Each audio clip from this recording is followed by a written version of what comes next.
বিসমিল্লাহির রহমানির রহিম। প্রিয় শিক্ষার্থী বন্ধুরা, আমি মোহাম্মদ মনির হোসেন, সহকারী অধ্যাপক, ব্যবস্থাপনা বিভাগ, নরসিংদী সরকারি কলেজ। অনলাইন শ্রেণী শিক্ষা কার্যক্রমে তোমাদের আবারও আজকে স্বাগত জানাচ্ছি। প্রিয় শিক্ষার্থীরা, আশা করি তোমরা সবাই ভালো আছো এবং নরসিংদী সরকারি কলেজ কর্তৃক আয়োজিত অনলাইন শ্রেণী শিক্ষা কার্যক্রমে রেগুলার অংশগ্রহণ করে নিজেদের শিক্ষাকে এগিয়ে নিয়ে যাচ্ছ। শিক্ষার্থীরা, তোমরা জানো যে গতানুগতিক যে শিক্ষা কার্যক্রম আমাদের সেটা অনেক বেশি ফলপ্রসূ, কিন্তু এই মহামারী কোভিড-19 এর সময়ে প্রযুক্তিকে কাজে লাগিয়ে যে শিক্ষা কার্যক্রম বর্তমানে শুরু হয়েছে, সেই শিক্ষা কার্যক্রম তোমাদের শিক্ষাকে বা জানার আগ্রহকে কিছুটা হলেও পুষিয়ে দেওয়ার চেষ্টা করা হচ্ছে। সেই উদ্দেশ্যে আমি আজকে তোমাদের সামনে আবারও হাজির হয়েছি নতুন টপিকস নিয়ে। প্রিয় শিক্ষার্থী বন্ধুরা, আজকে আমি আলোচনা করব তোমাদের উৎপাদন ও বিপণন ব্যবস্থাপনার দ্বিতীয় পত্র অর্থাৎ বিপণন অংশ নিয়ে। প্রিয় শিক্ষার্থী বন্ধুরা, তোমরা জানো যে বিপণন আসলে ব্যবসা শিক্ষার ছেলেমেয়েদের জন্য সবচেয়ে গুরুত্বপূর্ণ বিষয়। কারণ তুমি যে পণ্য উৎপাদন করবে সেই পণ্য যদি বিপণন না হয়, সেই পণ্য যদি বাজারজাতকরণ না হয়, তাহলে কিন্তু তোমার প্রতিষ্ঠানের সফলতা নিশ্চিত হবে না। তো প্রিয় শিক্ষার্থী বন্ধুরা, চলো আমাদের আজকের আলোচনা শুরু করি। শিক্ষার্থীরা, আমরা আজকে তোমাদের জন্য মূলত বাজারজাতকরণ ধারণা নিয়ে আলোচনা করব। আর এই বাজারজাতকরণ ধারণা নিয়ে আলোচনা করতে গেলে আমাদেরকে অবশ্যই বাজারজাতকরণ এবং বাজারজাতকরণ ধারণা দুটি টপিকস আলাদা করে আলোচনা করতে হবে। আজকের বিষয়টি যদি তুমি মনোযোগ দিয়ে কন্টিনিউ করো, মনোযোগ দিয়ে ক্লাসটি কন্টিনিউ করো, তাহলে নিশ্চিত থাকো যে তুমি অবশ্যই বাজারজাতকরণ এবং বাজারজাতকরণ ধারণা সম্পর্কে একটি স্পষ্ট ধারণা পেয়ে যাবে। তো চলো আমরা আমাদের আলোচনা শুরু করি। বাজারজাতকরণ ধারণা আলোচনা করতে গেলে প্রথমে আমাদের জানা উচিত বাজারজাতকরণ শব্দটার কিভাবে উৎপত্তি হয়েছে। প্রিয় শিক্ষার্থীরা, তোমরা জানো বাজারজাতকরণের যে ইংরেজি প্রতিশব্দ মার্কেটিং, এর উৎপত্তি হয়েছে আরেকটি ইংরেজি শব্দ মার্কেট থেকে। আর মার্কেট শব্দের অর্থ হলো বাজার। আর বাজার থেকেই মূলত সৃষ্টি হয়েছে কি বাজারজাতকরণ।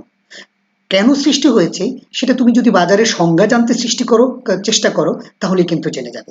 সাধারণভাবে আমরা বলি বাজার হচ্ছে একটা স্থান, কিন্তু প্রকৃতপক্ষে অর্থনীতির পরিভাষায় বা বাজারজাতকরণের পরিভাষায় বাজার বলতে কিন্তু কোনো স্থানকে বোঝানো হয় না।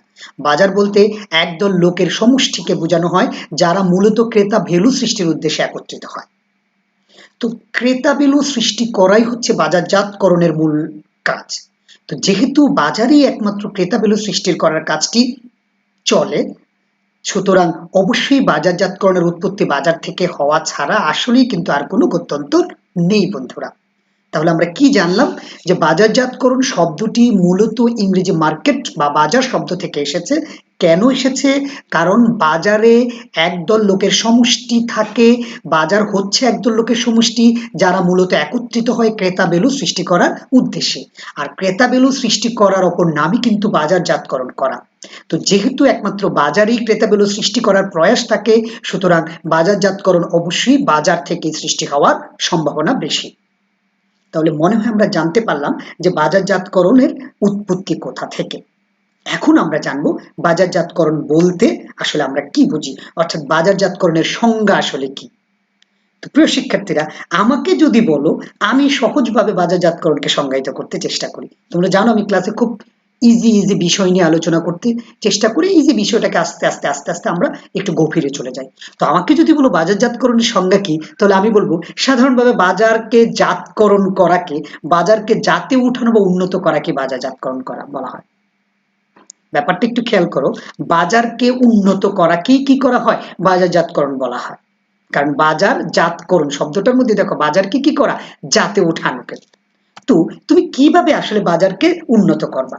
দেখো, বাজারে উপস্থিত একদল লোকের মাধ্যমে কোনো নির্দিষ্ট পণ্য বা সেবার বিপরীতে ক্রেতা ভ্যালু সৃষ্টি করার নামই হলো কি বাজারজাতকরণ।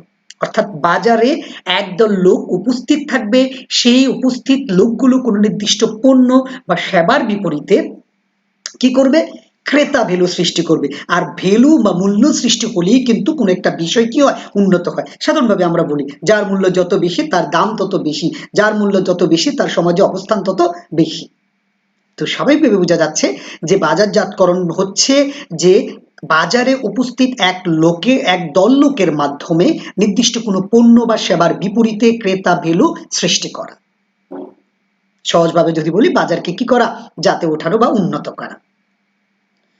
তো বাজারজাতকরণের ক্ষেত্রে তুমি যদি আরেকটু সুন্দরভাবে আলোচনা করতে চাও, আরেকটু গভীরভাবে যদি আলোচনা করতে চাও, তাহলে তুমি বাজারজাতকরণের সংজ্ঞা দেখো কি বলা হয়েছে, যে ভোক্তার প্রয়োজন ও অভাব পূরণ করে সন্তুষ্টি বিধানের মাধ্যমে প্রাতিষ্ঠানিক উদ্দেশ্য অর্জনের লক্ষ্যে উৎপাদন পূর্ব কিছু কার্যক্রম থেকে শুরু করে উৎপাদনকারীর নিকট থেকে পণ্য বা সেবা ভোক্তা বা ক্রেতার নিকট পৌঁছানো এবং ভোগ বা ব্যবহারের পরবর্তী পর্যায়ের কিছু কার্যক্রমের সমষ্টিকে বাজারজাতকরণ বলে। আমি একটু আবার রিপিট করব ব্যাপারটা, যে ভোক্তার প্রয়োজন এবং অভাব পূরণ করে সন্তুষ্টি বিধানের মাধ্যমে, খেয়াল করো, ভোক্তার অভাব, প্রয়োজন এবং অভাব পূরণ করতে হবে।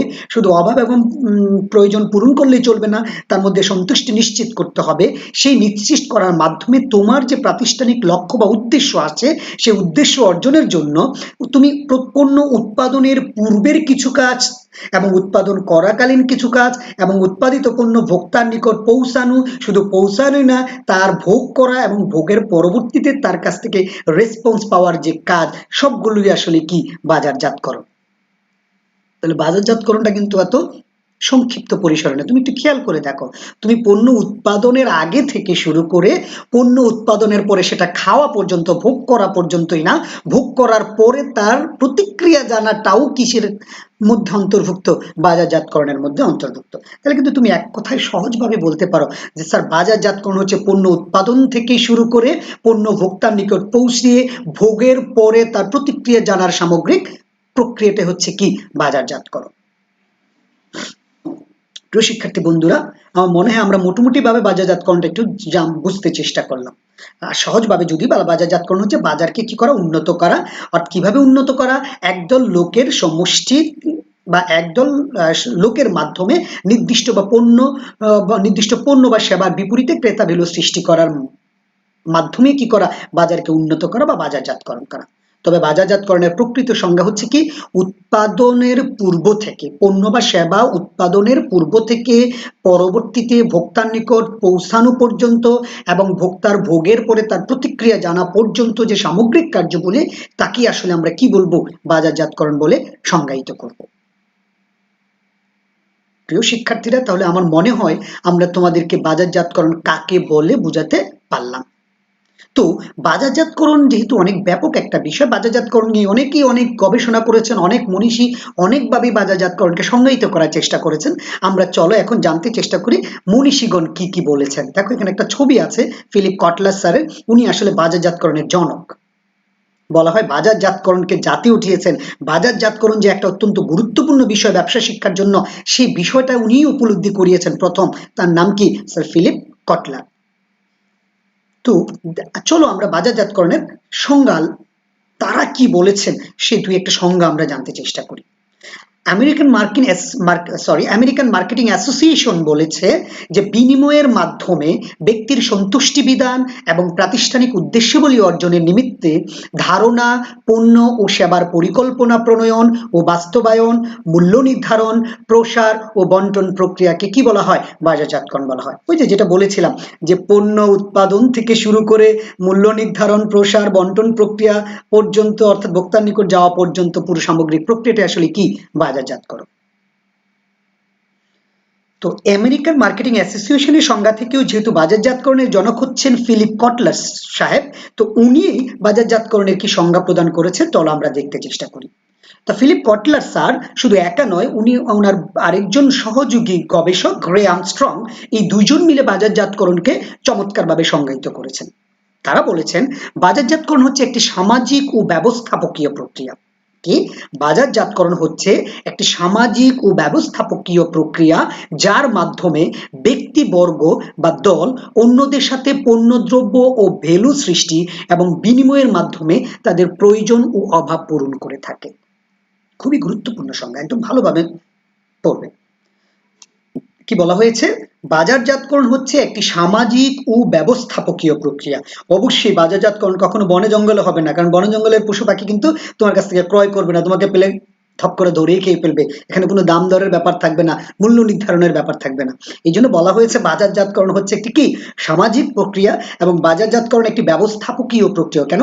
কারণ বাজারজাতকরণ প্রক্রিয়া উল্টা পাল্টা করলে চলবে না, একটা ধারাবাহিক সুনির্দিষ্ট পন্থার মাধ্যমেই কি করতে হবে, সম্পাদন করতে হয়। এই জন্য বলা হয় বাজারজাতকরণ হচ্ছে একটি কি ব্যবস্থাপকীয় প্রক্রিয়া, যার মাধ্যমে এক দল ব্যক্তি বা একটি দল আরেকটা দলের সাথে বা অন্যদের সাথে পণ্য দ্রব্য আদান প্রদানের মাধ্যমে কি করে ভ্যালু সৃষ্টি করে, এবং ভ্যালু সৃষ্টি করে নিজেদের প্রয়োজন এবং অভাব পূরণ করে। তোমার একটি কলমের দরকার, তোমার কলমের প্রয়োজন, তো তোমাকে কলমটা কিনতে গেলে অবশ্যই কারো না কারো কাছ সাথে যোগাযোগ করতে হবে, যার নিকট কি আছে, কলমটা রয়েছে। তো তুমি তার কাছ থেকে নির্দিষ্ট বিনিময় মূল্যের মাধ্যমে কলমটা গ্রহণ করবে, সেই কলমের মাধ্যমে তুমি তোমার প্রয়োজন মেটাবে। এটাই আসলে কি বাজারজাতকরণ। তো প্রিয় শিক্ষার্থীরা, বাজারজাতকরণের জটিল বিষয় আমরা মোটামুটি সহজভাবে জানতে চেষ্টা করলাম আসলে বাজারজাতকরণ কি। যদি সহজভাবে আবারও রিপিট করি, আমরা বাজারজাতকরণ হচ্ছে পণ্য উৎপাদনের পূর্ব থেকে পণ্য উৎপাদন কার্য, সেই পণ্য বন্টনের মাধ্যমে ভোক্তার নিকট পৌঁছানো, এবং ভোক্তার ভোগের পর তার প্রতিক্রিয়া অর্থাৎ তার সন্তুষ্টি জানা পর্যন্ত যাবতীয় কার্যগুলির নামই কি আসলে বাজারজাতকরণ। বাজারজাতকরণের সবচেয়ে গ্রহণযোগ্য সংজ্ঞা প্রদান করেছেন ফিলিপ কটলার, এই জন্য তাকে বাজারজাতকরণের জনক বলা হয়। ফিলিপ কটলার তার আর সহযোগী গবেষকের গ্রেয়াম স্ট্রং এর সমন্বয়ে একত্রে গবেষণার মাধ্যমে বাজারজাতকরণের যে সুনির্দিষ্ট সংজ্ঞা প্রদান করেছেন, তিনি সেখানে বলেছেন যে বাজারজাতকরণ হচ্ছে একটি সামাজিক প্রক্রিয়া, বাজারজাতকরণ হচ্ছে একটি ব্যবস্থাপকীয় প্রক্রিয়া, বাজারজাতকরণে একদল ব্যক্তিবর্গ অন্য আরেকটা দল বা অন্য আরেক ব্যক্তির সাথে কি করে পণ্য আদান প্রদান করে, ক্রেতা ভ্যালু সৃষ্টি করে, তার মাধ্যমে তারা পরস্পরের কি করে অভাব বা প্রয়োজন পূরণ করে। যেমন তোমার প্রয়োজন ছিল কলম, তুমি কলম সংগ্রহ করেছো, আর যে তোমার কাছে কলমটা দিয়েছে বা বিক্রি করেছে তার প্রয়োজন ছিল টাকা, সে টাকার অভাব পূরণ করেছে। এই জন্য আমরা বলি বাজারজাতকরণ হচ্ছে আসলে বিনিময়ের একটা পন্থা, যেখানে কি করা হয়, নির্দিষ্ট ক্রেতা ভ্যালু সৃষ্টির উদ্দেশ্যে দুই পক্ষ পরস্পরের মধ্যে কি করে আদান প্রদান করে, কিসের উদ্দেশ্যে, নিজেদের প্রয়োজন অথবা অভাব পূরণের উদ্দেশ্যে। প্রিয় শিক্ষার্থীরা, তাহলে মনে হয় আমরা বাজারজাতকরণ জানলাম। তো বাজারজাতকরণ তুমি যেহেতু জেনেছো, পরীক্ষায় যদি একটা উদ্দীপক দিয়ে তোমাকে প্রশ্ন করা হয় ইহাকে বাজারজাতকরণ কিনা, তুমি তখন স্বাভাবিকভাবে বাজারজাতকরণের সংজ্ঞাটা নিয়ে আসবে। দেখবে যে সংজ্ঞাতে যে সকল বৈশিষ্ট্যগুলোর উল্লেখ আছে, সংজ্ঞায় যে সকল আইডেন্টিফিকেশন সাইনগুলো আছে, সেগুলো তোমার উদ্দীপকের সাথে মিলছে কিনা। যদি মিলে যায় তাহলেই কি সেটা বাজারজাতকরণ রূপে গণ্য হবে। প্রিয় শিক্ষার্থী বন্ধুরা, তো আমরা এখন আলোচনা করব আমাদের সবচেয়ে গুরুত্বপূর্ণ টপিক, যেটা বাজারজাতকরণ ধারণা।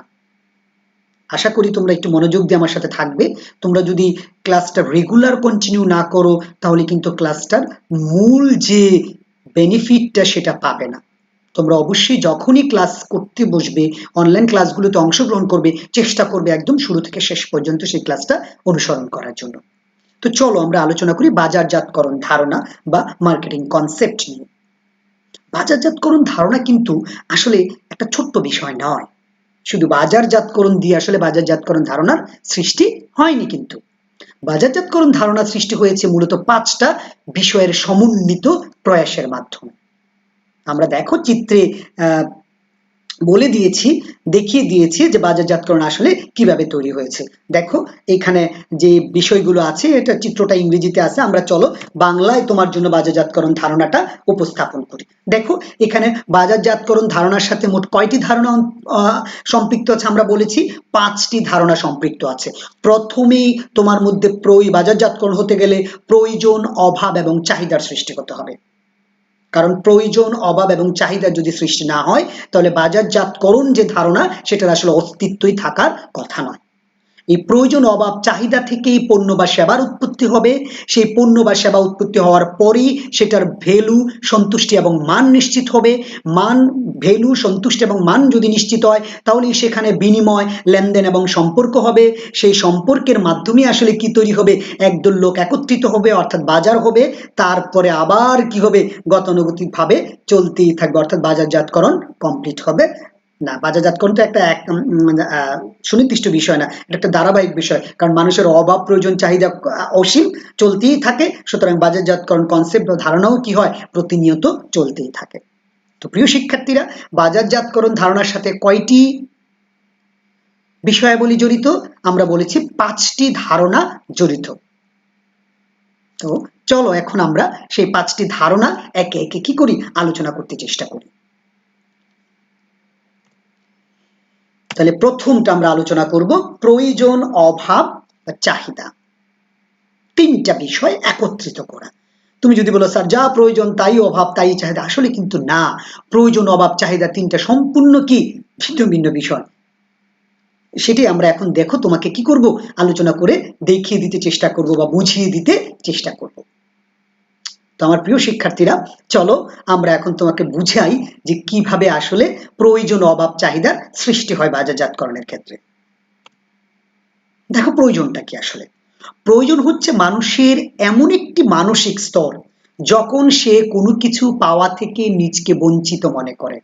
এগুলো বেঁচে থাকার জন্য অপরিহার্য, যেমন খাদ্য, বস্ত্র, বাসস্থান, নিরাপত্তা, চিকিৎসা, সেবা ইত্যাদি। তুমি 2 দিন যাবত না খেয়ে আছো, তোমার কি মনের মধ্যে খাবারের চাহিদা জাগবে। আবার অনেকে 10 সন্ন্যাসীরা 10 দিন 20 দিন না খেয়েও থাকতে পারে, তার মধ্যে কিন্তু চাহিদা জাগে না। তো নর্মালি মানুষের মধ্যে যখন সে দেখে যে তার মধ্যে ওই বিষয়টা নেই, তার তখনই মূলত তার মধ্যে ওই বিষয়টার প্রয়োজন দেখা দেয়। তো তুমি বেঁচে থাকার জন্য তোমার কিন্তু খাদ্যের কি প্রয়োজন। তো যখনই তুমি দেখবে, যখনই তোমার মনের মধ্যে এই ধারণা সৃষ্টি হবে আমার খাদ্য লাগবেই, যদি আমি এখন না খেতে পারি তাহলে আমি মারা যাব, সেইটাই হচ্ছে কি তোমার প্রয়োজন। অর্থাৎ এখন তোমার কিসের প্রয়োজন? খাদ্যের প্রয়োজন। তো মূলত বাজারজাতকরণ ধারণা আসলে সৃষ্টি হয়, তৈরি হয় মূলত কোথা থেকে?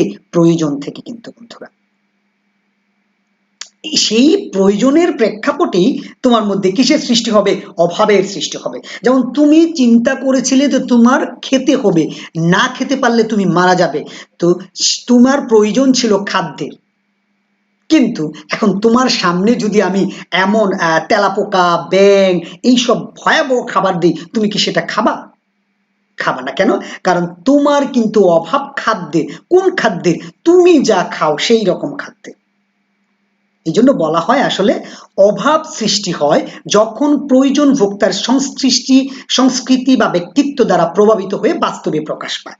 অর্থাৎ তোমার প্রয়োজন যখন তোমার ব্যক্তিত্ব অথবা সংস্কৃতি দ্বারা প্রকাশিত হবে, তখনই সেটা হয়ে যাবে কি? অভাব। যেমন সবারই তো খাদ্যের দরকার। তুমি একটু সমাজে প্রতিষ্ঠিত মানুষ, তোমার যে ধরনের খাদ্যের দরকার, আমি সমাজে প্রতিষ্ঠিত মানুষ না, আমার কিন্তু সেই ধরনের খাদ্যের প্রয়োজন হবে না। শহরের মানুষের যে ধরনের খাদ্যের প্রয়োজন, গ্রামের মানুষের সেই ধরনের খাদ্যের প্রয়োজন না। বাংলাদেশের মানুষ যে ধরনের খাদ্যের প্রত্যাশা করে, আমেরিকার মানুষ সেই ধরনের খাদ্যের প্রত্যাশা করে না। সুতরাং প্রয়োজনটা কিন্তু প্রকাশিত হয় প্রত্যেকের ভিন্ন ভিন্ন সংস্কৃতি এবং ভিন্ন ভিন্ন ব্যক্তিত্বের বিপরীতে। তাহলে আমরা মনে হয় জানলাম যে প্রয়োজন হচ্ছে যা অপরিহার্য তোমার বেঁচে থাকার জন্য, আর অভাব হচ্ছে ওই অপরিহার্য বস্তুটা তোমার মতো করে উপস্থাপন করার পরবর্তী প্রয়াস। আর চাহিদা হচ্ছে কি? দেখো, চাহিদা হচ্ছে তুমি যখন তোমার যে অভাবটা প্রকাশ করেছো, সেই অভাবটা যখন তোমার পূরণ করার সামর্থ্য থাকবে, তখনই তোমার মধ্যে আসলে কি সৃষ্টি হবে? চাহিদা সৃষ্টি হবে। আমরা তো রাস্তাঘাটে অনেক কিছু দেখি, একজন 1 লক্ষ টাকা দামের শাড়ি কিনেছে, একজন ফাস্টফুডের দোকানে বসে ভিভিআইপি টাইপের খাবার খাচ্ছে, কিন্তু সবাই কি সেটা খেতে পারে? বাট তাদের কি প্রয়োজন পড়ে না? তাদের মধ্যে কি সেই খাদ্যের অভাব হয় না?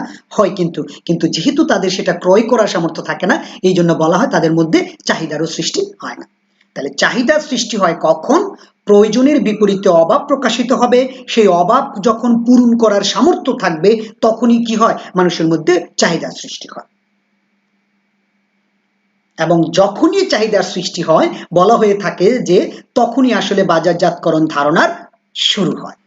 প্রিয় শিক্ষার্থীরা, তাহলে মনে হয় বুঝতে পারলাম যে বাজারজাতকরণ ধারণার যে সূচনা পর্ব, সেটা শুরু হয় প্রয়োজন, অভাব এবং চাহিদা দিয়ে। প্রয়োজন হচ্ছে অপরিহার্যতা, যা তোমার প্রয়োজন সেটা। আর অভাব হচ্ছে প্রয়োজনকে প্রকাশ করার যে উপায়, যা তোমার ব্যক্তিত্ব অথবা সংস্কৃতি দ্বারা কি হয়? প্রভাবিত হয়। এবং অভাবের যখন তোমার পূরণ করার সামর্থ্য তৈরি হবে, তখন সেটা হয়ে যাবে কি? চাহিদা। আমার প্রিয় শিক্ষার্থীরা,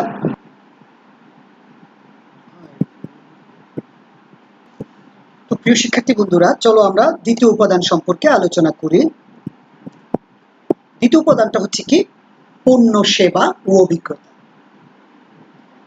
তো পণ্য, সেবা ও অভিজ্ঞতা তোমাদের জন্য যদি আলোচনা করতে যাই তাহলে বুঝতেই হবে যে এই পণ্য, সেবা, অভিজ্ঞতা মূলত তো সৃষ্টি হয় আসলে কি, বাজারজাতকরণের প্রয়োজন, অভাব এবং চাহিদা থেকে।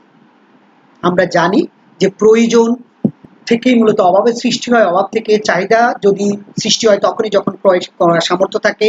আর ক্রয় করার সামর্থ্য যেহেতু তোমার মধ্যে এসে গেছে, সুতরাং স্বাভাবিকভাবেই কিন্তু তখন তোমার মধ্যে পণ্য, সেবা বা অভিজ্ঞতার ব্যাপারটা আসে। এর মধ্যে আমরা একটা একটা করে সেই বিষয়গুলো জানতে চেষ্টা করব। প্রথমেই চলো আমরা জানতে চেষ্টা করি আসলে পণ্যটা কি। সাধারণভাবে পণ্য বলতে কি বুঝি আমরা?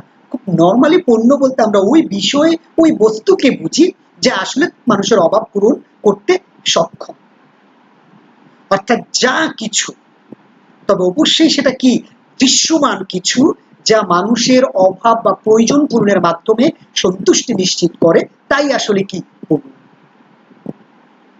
তোমার এখন খাদ্য দরকার, ভাত, সেটা পণ্য। তোমার লেখার জন্য কলম দরকার, সেটা পণ্য। তুমি এক কি বলবো, যে তোমার পড়ার জন্য বই দরকার, সেটাও কি পণ্য। তো পণ্য আসলে অনেক রকম হয়ে থাকে।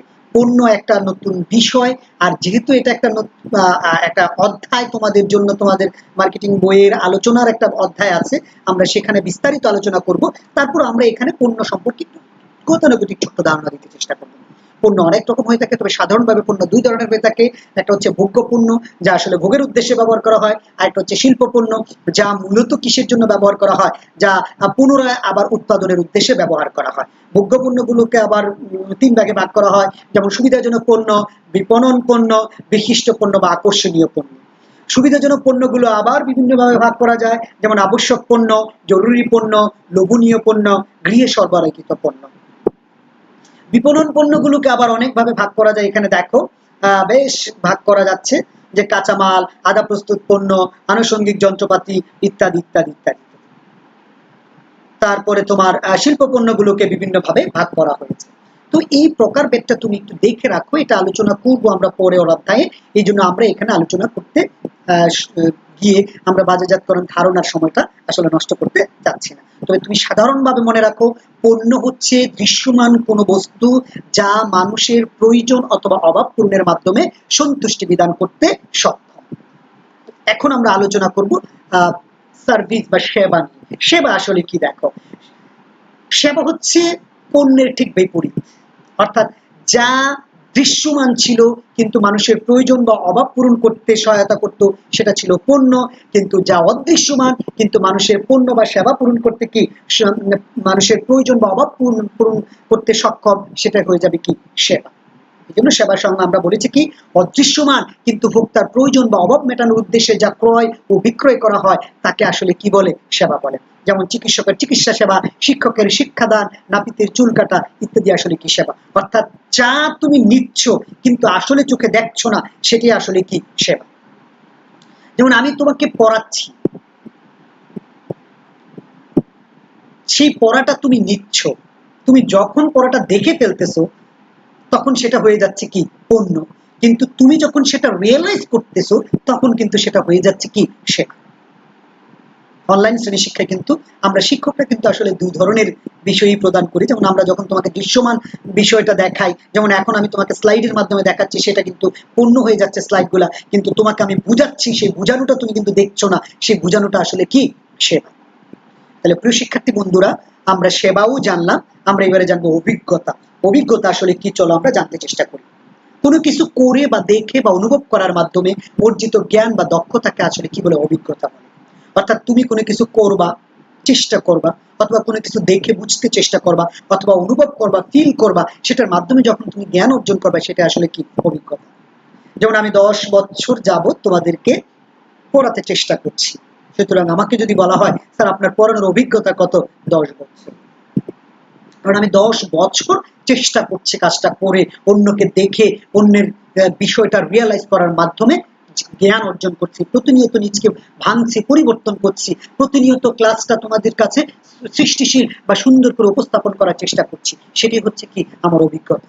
তো বাজারজাতকরণের ক্ষেত্রেও কি অভিজ্ঞতা অত্যন্ত গুরুত্বপূর্ণ, কারণ অভিজ্ঞতাও কিন্তু বিক্রি হয়। তুমি কার কাছে যাবা পড়তে, তুমি যত বেশি অভিজ্ঞ টিচার আছে কিন্তু তত বেশি তোমাকে পড়াতে চেষ্টা করবে। সুতরাং আমরা স্বাভাবিকভাবে দেখি যে শিক্ষক যত বেশি অভিজ্ঞ তার শ্রেণীকক্ষে কিন্তু ছাত্রছাত্রীর সংখ্যাও কি থাকে, বেশি থাকে। তো বাজারজাতকরণের ধারণাও ক্ষেত্রেও মূলত যেহেতু মানুষের মধ্যে প্রয়োজন, অভাব এবং চাহিদার সৃষ্টি হয়, এবং কোন ধরনের চাহিদা সৃষ্টি হয়, কারোর মধ্যে পণ্যের চাহিদা সৃষ্টি হয়, কারোর মধ্যে সেবার চাহিদা সৃষ্টি হয়, কারো কারো আবার অভিজ্ঞতার প্রয়োজন হয়, এই জন্য সে অভিজ্ঞতারও অন্বেষণ করে, আর তখনই এদের জন্য বাজারজাতকরণ ধারণার আসলে সৃষ্টি হয়। প্রিয় শিক্ষার্থী বন্ধুরা, আমরা বাজারজাতকরণের ধারণার দ্বিতীয় উপাদানটাও কি করলাম, আলোচনা করে ফেললাম। আমরা আবারও বলি, বাজারজাতকরণের মূল কনসেপ্টটা 5টি উপাদানের উপর দাঁড়িয়ে আছে, 5টি ধারণার উপর দাঁড়িয়ে আছে। প্রথম ধারণাটা হচ্ছে প্রয়োজন, অভাব এবং চাহিদা। দ্বিতীয় ধারণা হচ্ছে পণ্য, সেবা অথবা কি অভিজ্ঞতা। তো আমরা এই 2টা উপাদান আলোচনা করেছি। এখন আমরা আলোচনা করব তৃতীয় উপাদান সম্পর্কে, সেটা হচ্ছে কি, দেখো, কাস্টমার ভ্যালু অ্যান্ড স্যাটিসফ্যাকশন।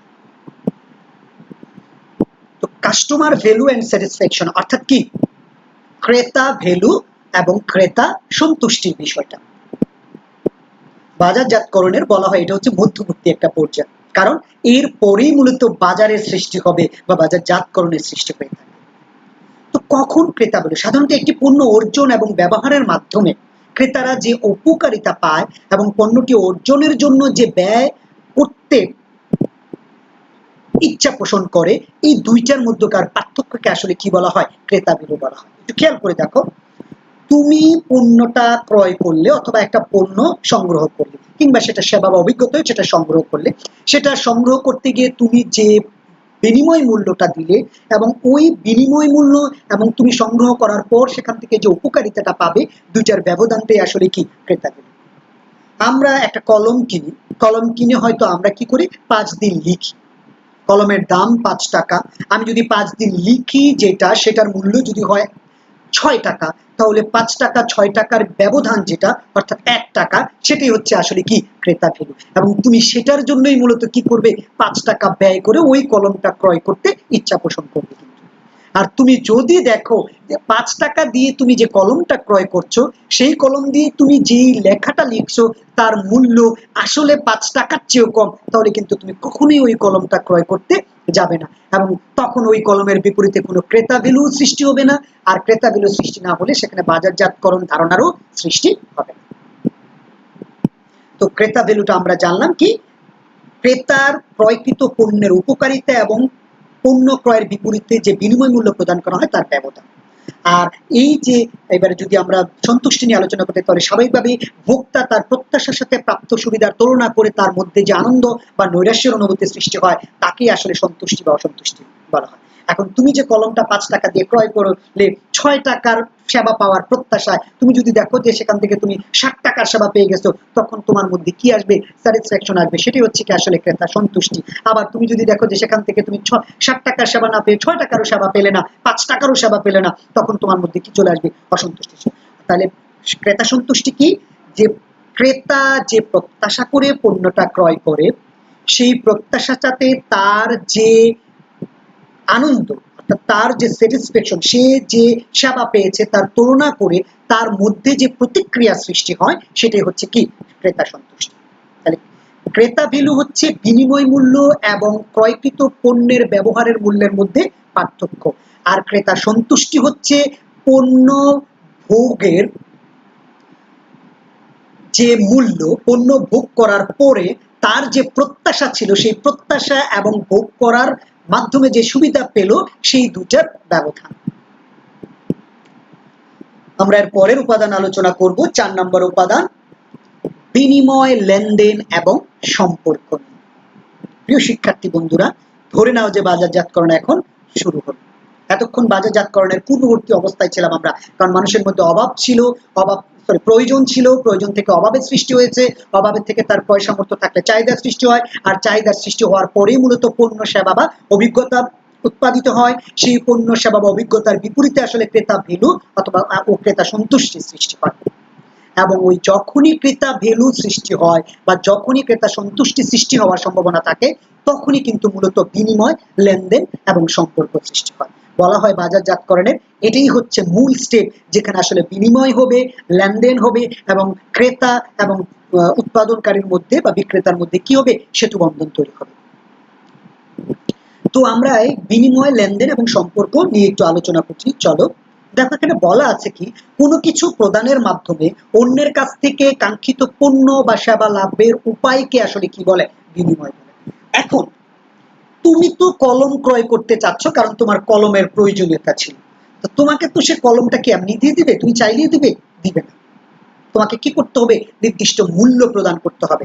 যদি সেটা মূল্য টাকায় হয় তো টাকায়, যদি সেটা মূল্য হয় অন্য একটা কাজ করে দেয়া, সেটাও হতে পারে। অর্থাৎ যখনই তুমি তোমার কলমটা পাওয়ার উদ্দেশ্যে তাকে একটা নির্দিষ্ট কিছু প্রদান করবে, যে সেটাই আসলে কি আসবে, দেয়া নেয়া। সহজ বাংলা কথায় আমরা বলি দেয়া নেয়াটাই আসলে কি, বিনিময়। তাহলে বিনিময়ে কয়টা পক্ষ থাকবে? দুইটা পক্ষ থাকবে। কেন? এক পক্ষ প্রদান করবে, আরেক পক্ষ গ্রহণ করবে। আবার দুই পক্ষই প্রদান করবে, দুই পক্ষই কিন্তু গ্রহণ করে। ক্রেতা কি করে? পণ্য গ্রহণ করে, অর্থ প্রদান করে। বিক্রেতা আসলে কি করে? অর্থ গ্রহণ করে, পণ্য প্রদান করে। তাহলে দুইটা পক্ষ থাকবে। অবশ্যই সেখানে কি থাকবে, বিনিময়যোগ্য পণ্য অবশ্যই থাকতে হবে। সেটা পণ্য হতে পারে, সেটা সেবা হতে পারে, সেটা কি হতে পারে, অভিজ্ঞতাও হতে পারে। এবং অবশ্যই এক পক্ষ প্রস্তাব গ্রহণ করবে, আরেক পক্ষ প্রস্তাব করবে, আরেক পক্ষ সেই প্রস্তাব গ্রহণ করবে বা স্বীকৃতি প্রদান করবে। কখনো কখনো সেই প্রস্তাব বাতিল করার উভয় পক্ষের ক্ষমতা থাকবে। এবং এইখানে অবশ্যই কি থাকবে, যোগাযোগ প্রক্রিয়া থাকবে এবং অবশ্যই তাদের মধ্যে লেনদেনের কি থাকবে, ইচ্ছা থাকবে। যখনই বিনিময়টা তৈরি হয়, যখনই বিনিময় তৈরি হয়, সেই বিনিময় যখন মূল্যমান জ্ঞাপক টাকা দিয়ে সম্পাদিত হয়, তখনই সেটা আসলে কি হয়ে যায়, লেনদেন হয়ে যায়। কথাটা মনে বুঝাইতে পারলাম যে যখন তোমার বিনিময়টা মূল্য জ্ঞাপক অর্থ বা অর্থ সূচক মূল্য দিয়ে পরিশোধ করা হয়, তখন সেটা হয়ে যায় কি, লেনদেন। যেমন আমার একটা কলম দরকার, তুমি যদি বলো যে স্যার আমার একটা কাজ করে দিন, আমি আপনাকে কলম দিব, তাহলে সেটা কিন্তু লেনদেন হবে না। তুমি যদি বলো যে স্যার আমাকে 5 টাকা দেন, আমি কলম দিব, তাহলে কিন্তু সেটা কি হয়ে যাবে, লেনদেন হয়ে যাবে। তাহলে লেনদেনটাও আমরা জানলাম। এবং এই বিনিময় লেনদেনের মাধ্যমে তাহলে কি হয়, মূলত একটা সম্পর্ক তৈরি হয়। কারণ আমি তোমার কাছ থেকে কলম নিয়ে এসে যখন দেখব যে এখানে ক্রেতা বিনু সৃষ্টি হয়েছে, এখানে সন্তুষ্টি সৃষ্টি হয়েছে, তাহলে কিন্তু তোমার কাছে আবারও পরবর্তী আমার এই কলম শেষ হয়ে যাওয়ার পরে আমি আবারও কলম ক্রয় করতে যাব বা সংগ্রহ করতে যাব। তাহলে বাজারজাতকরণের বিনিময় এবং লেনদেনের মাধ্যমে আসলে কি সৃষ্টি হয়, মূলত দীর্ঘকালীন একটা সুসম্পর্ক প্রতিষ্ঠিত হয়। যদি সুসম্পর্ক প্রতিষ্ঠিত না হয়, তাহলে বুঝতে হবে যে সেই বাজারজাতকরণ ধারণা ভুল, সেই বাজারজাতকরণ কনসেপ্টের মধ্যে সমস্যা রয়েছে। এবং এই কনসেপ্টে যদি তুমি বাজারজাতকরণ করতে যাও, তাহলে তোমার প্রতিষ্ঠানের সাফল্য আসার সম্ভাবনা খুবই কম থাকবে। তো প্রিয় শিক্ষার্থী বন্ধুরা, আমরা মূলত আলোচনা করলাম 4 নম্বর উপাদান সম্পর্কে, যে বিনিময়, লেনদেন এবং সম্পর্ক নিয়ে। আমরা পঞ্চম উপাদান সম্পর্কে আলোচনা করব প্রিয় শিক্ষার্থী বন্ধুরা। তারপর আমরা একটু রিক্যাপ করব। পঞ্চম উপাদান হচ্ছে বাজার। বাজারজাতকরণের সর্বশেষ উপাদান। মূলত বলা হয় যে বাজার তৈরি করার মাধ্যমেই বাজারজাতকরণ ধারণার কি হয়, সমাপ্তি হয়। তো বাজার কি, আমরা আগেই বলেছি, বাজার হচ্ছে একদল লোকের সমষ্টি। বাজার কোনো স্থান নয়, বাজার হচ্ছে একদল লোকের সমষ্টি, যেখানে দুইটা পক্ষ থাকে। এক পক্ষ আরেক পক্ষের সাথে কি করে, পণ্য অথবা সেবা সামগ্রী নির্দিষ্ট বিনিময়ের মাধ্যমে আদান প্রদান করে থাকে। তুমি যদি বলো স্যার বাজার তো স্থান, কিন্তু বাজার যদি স্থান হয়, এখন তো আমরা অনলাইন মার্কেটিং এ চলে গেছি, এখানে কিন্তু কোনো স্থান নাই। স্থানটা কি দেখা যায়? দেখা যায় না। আসলে যেখানে কিছু লোক একত্রিত হবে তাদের চাহিদা পূরণের উদ্দেশ্যে, তাদের অভাব পূরণের উদ্দেশ্যে, তাদের প্রয়োজন পূরণের উদ্দেশ্যে, তখনই সেখানে কি সৃষ্টি হয়, আসলে বাজারের সৃষ্টি হয়। সাধারণ অর্থে আমরা বাজারজাতকরণ বলতে নির্দিষ্ট স্থানকে বুঝাই, কিন্তু আসলে যেখানে ক্রেতা বিক্রেতাগণ দর কষাকষির মাধ্যমে পণ্য সেবা সামগ্রী ক্রয় করে থাকে। তবে অর্থনীতির পরিভাষায় দেখো, বাজারজাতকরণ বলতে মূলত কোনো স্থানকে বুঝায় না, পণ্য বা সেবা ক্রয় করতে সক্ষম বা এই রূপ বর্তমান এবং সম্ভাব্য ক্রেতার সমষ্টিকে আসলে কি বলে, বাজার বলে। মজার ব্যাপারটা দেখো, এতক্ষণ আমরা বলছি যে একদল লোক একত্রিত হয়ে যদি ক্রেতা ভ্যালু সৃষ্টি করার প্রচেষ্টা চালায়, তাহলে সেটা কি, বাজার। কিন্তু আসলে বলা হচ্ছে একদল লোক শুধু এখনই না, ভবিষ্যতেও যদি সেখানে ক্রেতা ভ্যালু সৃষ্টি করার সম্ভাবনা সৃষ্টি করে, তাহলে সেটা কি হবে, বাজার হবে। তাহলে বাজারের সংজ্ঞায় আমরা যদি বলি, তাহলে বলবো কি, একদল লোকের সমষ্টি, সেটা বর্তমান অথবা সম্ভাব্য লোক হতে পারে, যে তারা যখন একত্রিত হয়ে কোনো পণ্য বা সেবা ক্রয় বিক্রয়ের মানসিকতা তৈরি করে অথবা ক্রেতা বিন্দু সৃষ্টি করার প্রয়াস চালায়, তখনই সেটা হয় কি বাজার। আর এই বাজার যের মাধ্যমেই মূলত, যেহেতু ক্রেতা বিন্দু সৃষ্টি হয়, আর ক্রেতা বিন্দু সৃষ্টি করার মাধ্যমেই মূলত কি হয়, বাজারজাতকরণ ধারণার সৃষ্টি হয়। তো আমার প্রিয় শিক্ষার্থী বন্ধুরা, আমরা মনে হয় বাজারজাতকরণ ধারণাটা মোটামুটিভাবে বুঝতে চেষ্টা করলাম। তারপরে আমরা আবার একটু রিক্যাপ করব যে বাজারজাতকরণ ধারণা যদি আমরা বুঝতে চাই, তাহলে আমাদের প্রথমেই জানতে হবে যে বাজারজাতকরণ ধারণা কয়টি উপাদানের উপর দাঁড়িয়ে আছে। প্রিয় শিক্ষার্থীরা, বাজারজাতকরণ ধারণা মূলত 5টি উপাদানের উপর দাঁড়িয়ে আছে।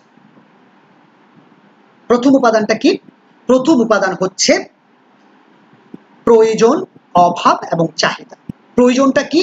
যে বেঁচে থাকার জন্য যে সকল অপরিহার্য উপাদান দরকার, সেগুলি প্রত্যাশা করার নামই আসলে কি প্রয়োজন।